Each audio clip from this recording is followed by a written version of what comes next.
living a life on notice. So how do you do that? 3 quick things. First, sometimes you have to live an unscripted life.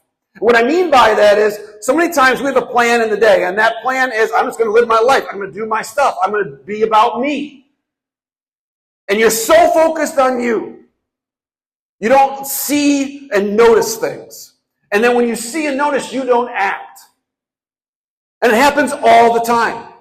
Stopping to help this guy who was beat up was probably not on the Samaritan's plan for the day. He had to go off script. He had to make a choice that the rest of my day is done now. I'm going to help this guy who I don't like probably, and who really probably doesn't like me.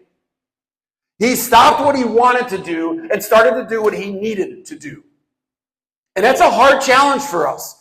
All right, he noticed, the other 2 didn't. And my definition of noticing is probably different than yours.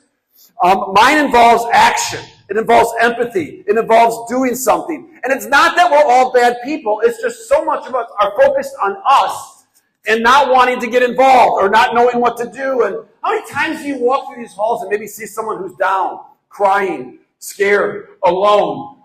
Sometimes you don't even notice, but when you do, you're like, well, I don't have time for this. You live your life.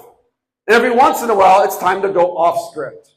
If you look around and have your head up, you're going to see a lot. Then you just got to do something about it. I mean, there's a phrase that Ernie Johnson, I don't know if you know what Ernie Johnson is. He's on TNT, NBA. If you watch the NBA playoffs right now, you see him.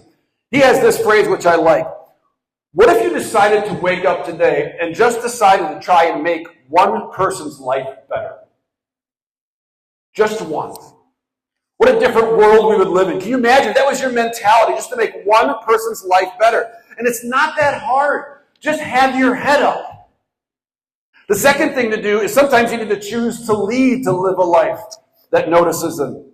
So sometimes we have this idea that well, someone else will take care of it.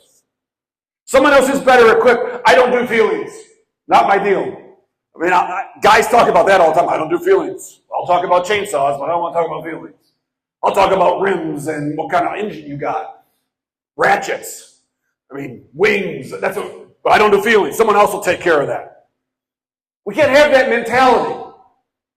You need to take care of it. Part of the problem is leaders, especially here, care way more about what your friends think of you than what God thinks of you. Some of our biggest problem is you don't want to look bad in front of your friends. You don't want to be a hypocrite. You don't want to cause drama.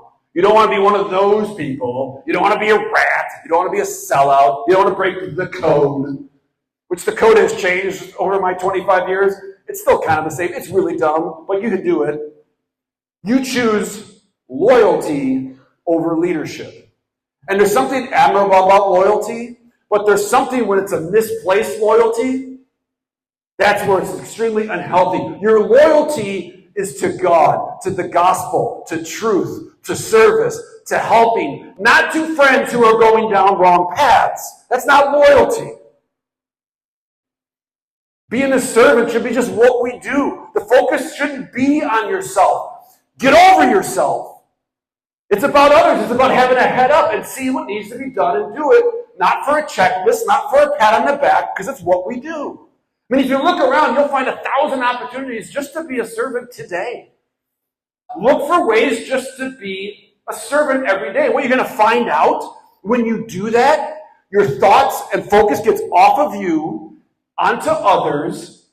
And honestly, you're going to like yourself a little bit more. Because sometimes the more you focus on yourself, you'll find things you don't like. The more you focus on others, the more you grow. So challenging you, seniors, to live a life on notice as you leave here. Or the next 3 weeks.